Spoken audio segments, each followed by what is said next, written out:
Deep within the vivid valley of our imagination, every story blooms with intense color and deep emotional resonance. Experience a journey through the highs and lows of the human heart like never before. Hit subscribe today and wander through the beautiful landscape of our cinematic art. My grandmother died on a Tuesday, and by Friday, my brother had already changed the locks on her house. I didn't find out from him. I found out because I drove 40 minutes across town to water her plants. She had this whole windowsill of African violets she'd been growing since before I was born.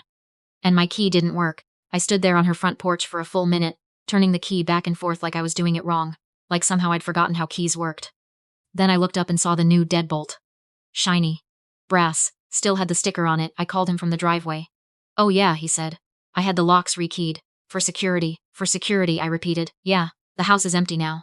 You know how it is." I knew exactly how it was. My grandmother, Nan, everyone called her Nan, had spent the last 3 years of her life telling anyone who would listen that she was going to make sure both her grandchildren were taken care of. She said it at Christmas. She said it at Easter. She said it in the parking lot of her cardiologist's office when I drove her to appointments because my brother was always too busy. She squeezed my hand when she said it, and I believed her, because Nan didn't make promises she didn't keep. What she hadn't counted on was my brother getting to the lawyer first. His name is Garrett. He's 4 years older than me, and he has always known how to be in the right place at the right time. When our parents divorced, he was the one who stayed close to Dad, which meant he was the one who got the car when Dad remarried and wanted to seem generous. When Nan's health started declining, he suddenly became the devoted grandson, showing up with grocery runs she hadn't asked for, taking her to Sunday church when she could still walk without a cane, making sure she saw him doing all of it. I was the one who took her to chemotherapy. I was the one who called her pharmacy when they got her prescriptions mixed up. I was the one who spent 3 Saturdays in a row helping her sort through 60 years of belongings because she wanted to get things in order. And it was too much to do alone. But Garrett was the one who drove her to the estate attorney. She never told me about that appointment. I didn't know it happened until I was sitting across from the lawyer myself, 6 days after the funeral, and he told me that Nan had updated her will 8 months earlier. The house, the savings account, the jewelry, the car, all of it went to Garrett as sole executor and primary beneficiary. "She left something for you," the lawyer said, and slid a piece of paper across the desk. It was a handwritten note, in Nan's loopy cursive, that said she loved me very much and that she was leaving me the storage unit on Clement Road. She'd written it on notepaper with a little bird on it, a sparrow. I didn't cry in the lawyer's office. I saved that for the parking garage, where I sat in my car for 22 minutes and tried to understand what had happened. A storage unit, 10 feet by 15 feet of corrugated metal on the east side of town, in an industrial park I'd driven past 100 times and never once stopped at. I didn't even know she had it. When I called Garrett to ask about it, calmly, I was very calm, he laughed. "Oh, that old thing," he said. "She rented it like 30 years ago. I honestly forgot it existed, probably full of junk. Did you know she was changing the will?" A pause. "She mentioned it. And you didn't tell me." "It wasn't my place to tell you, was it?" "It was her will. Her decision. I didn't say anything else. There wasn't anything to say. He'd gotten what he wanted. And I was holding a note about a storage unit on a road I'd never been to, and Nan was gone and couldn't explain herself. I went the next morning. It was a Thursday in July. The kind of day where the heat hits you the second you step outside and just sits on your shoulders the whole time. The storage facility was the no-frills kind. A long row of orange roll-up doors, a keypad at the entrance, security cameras mounted on poles that looked like they hadn't been adjusted since 2009. A man in a polo shirt at the front office gave me the access code from a folder he had to dig through a filing cabinet to find. "Unit 14's," he said. "Account's been current. She paid a year in advance last October." Last October, which meant she'd paid it knowing she was sick, knowing what was coming. She'd made sure that unit stayed paid up through the end of the following fall. That told me something. I typed in the code. The gate groaned open. I walked down the row, 8, 10, 12, 14, and stood in front of a door that looked like every other door. Padlock, orange paint, a little dent on the lower left corner. I had the key from the lawyer's envelope. It fit. The lock clicked open. I rolled the door up. It smelled like dust and something faintly sweet, seed chips or old perfume.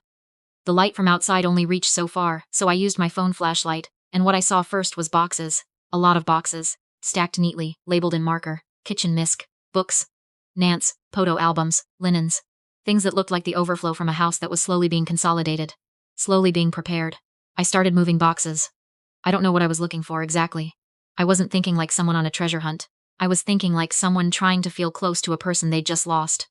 Pulling out a box of her old teacups because touching something she'd touched felt like the closest thing available. It took me almost 2 hours to get through everything. Old kitchen appliances, a rolled-up rug she'd always kept in her sewing room, a box of my grandfather's tools. He'd been gone since before I was 12. With his initials scratched into the wooden handle of a hammer, and then I reached the back wall, and something was wrong. I don't mean something was visibly wrong. Nothing was flashing or alarming. It was just that the wall looked closer than it should. The unit was listed as 15 feet deep. I'd had my phone's measuring app open while I was carrying boxes, not for any particular reason, just something to do while I waited for my eyes to adjust to corners.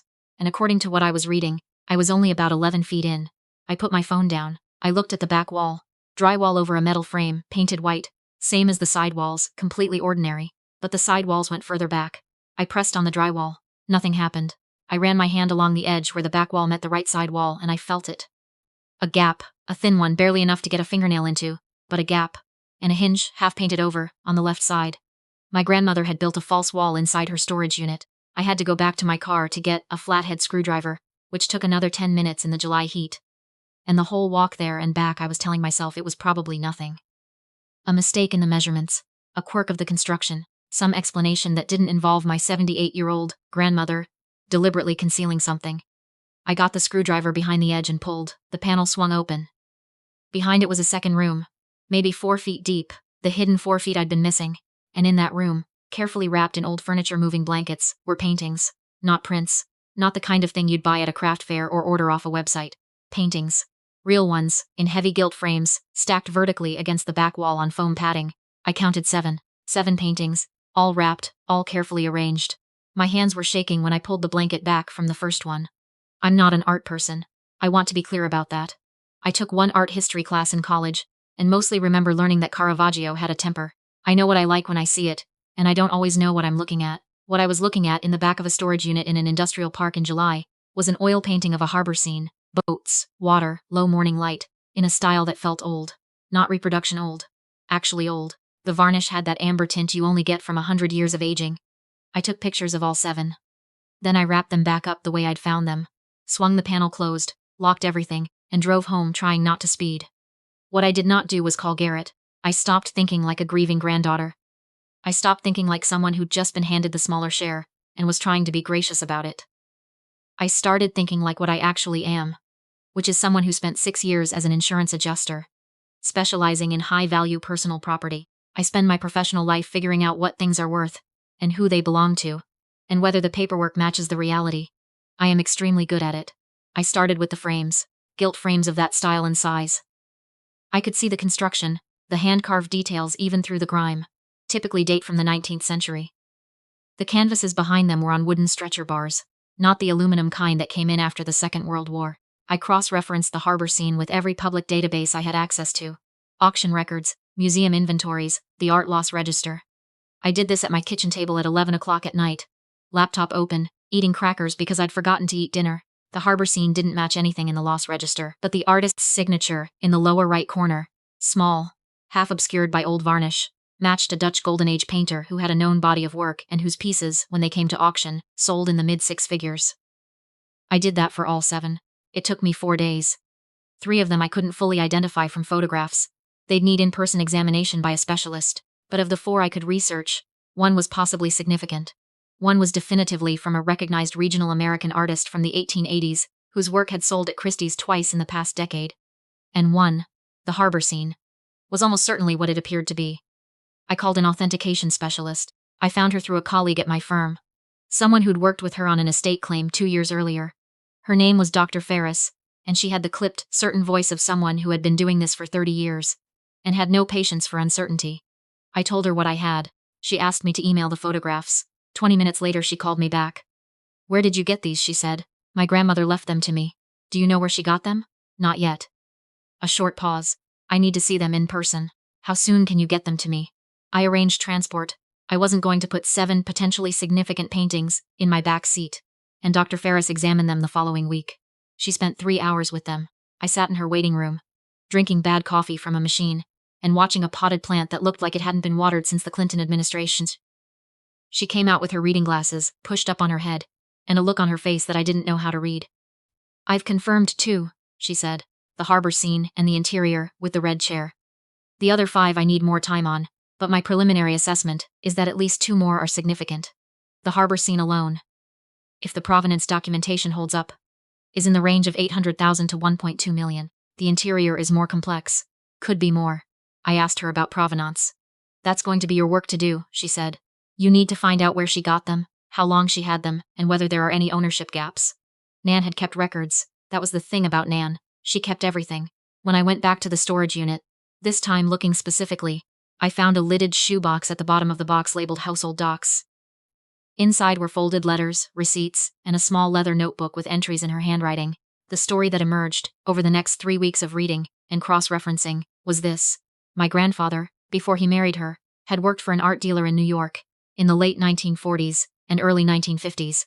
When that dealer died, he had left my grandfather several pieces from his personal collection, not the major inventory, just things he'd had in his home, pieces he'd been fond of. My grandfather had never known exactly what he had. He'd kept them because they were a gift. When he and Nan moved across the country, the paintings moved with them, and eventually, quietly, they'd ended up in that storage unit. She hadn't known either. Or if she had suspected, she hadn't known enough to act on it. But she'd known enough to keep them separate. She'd known enough to not let them end up in the general household inventory that Garrett would have access to as executor. She'd known enough to put them behind a wall. I had the provenance documentation verified. Dr. Ferris connected me with a specialist in ownership history who spent 6 weeks tracing the chain of custody. Every piece came back clean. No gaps, no red flags, no issues with the art loss register.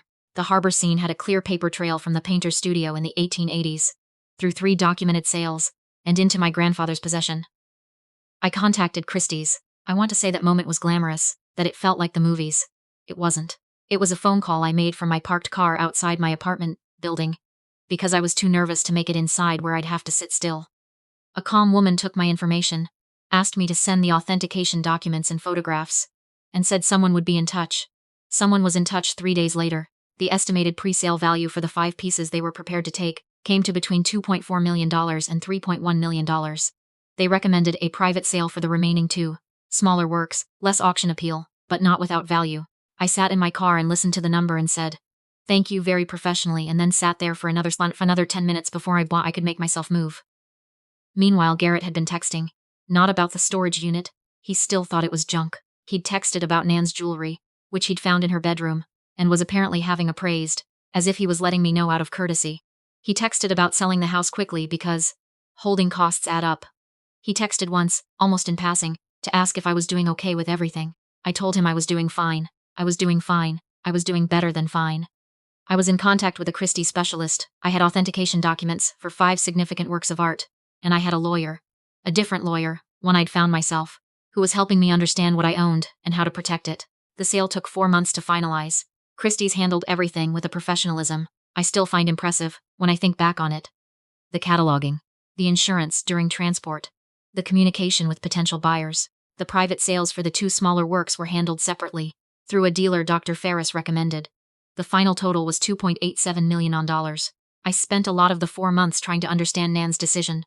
Not about the paintings. I understood the paintings. What I struggled with was the will, the house, the savings. All of it to Garrett, and then the unit, the hidden room, to me. I think she was trying to correct something she couldn't correct out loud. I think she knew, by the time she updated that will, what Garrett was. She'd watched him for 70 years. She knew how he operated. The early arrival, the strategic generosity, the way he positioned himself where the resources were. She knew he would charm her lawyer, and she didn't have the energy left to fight it. She was tired and sick, and the path of least resistance was to let him think he'd won. But she'd had those paintings for over 40 years, and she'd kept them in that unit, and she'd paid it forward through October. Enough time for me to find them, verify them, and do something with them. She knew what she was leaving me. She knew I'd know what to do with it. The day the final wire transfer cleared, I drove to the cemetery. I don't go often. I'm not the kind of person who feels a strong connection to graves. I feel her more in small things, in the smell of chamomile tea and African violets, in the particular slant of late afternoon light she always called the golden hour. Before that phrase became a cliché. But that day I went, and I stood by the stone for a while, and I said, "Thank you," out loud in the way you do when you're not sure anyone is listening but you want it. Said regardless. Then I called Garrett. He answered on the second ring, the way he always does when he thinks it might be something to his advantage. "Hey," he said. "How are you holding up?" "Really well, actually," I said. "I wanted to let you know I sold the contents of Nan's storage unit." A pause. Sold them. You said there was just boxes of old stuff. I said you told me it was probably junk, I said. I never actually agreed. What did you sell? Some paintings. Paintings. His voice had changed. What kind of paintings? The kind that came from her collection. The kind she specifically left to me. They went through Christie's. A longer pause. How much? I told him. The silence on the other end lasted long enough that I could hear a car going by on his street. I could hear his breathing change. She never told me about any paintings. No, I said. She didn't. She should have. I mean, those could have been considered part of the estate technically. As executor, my lawyer already looked at this, I said, and I kept my voice completely even. The unit was in her name, separately held, and the will transfers it directly to me. Everything in it is mine.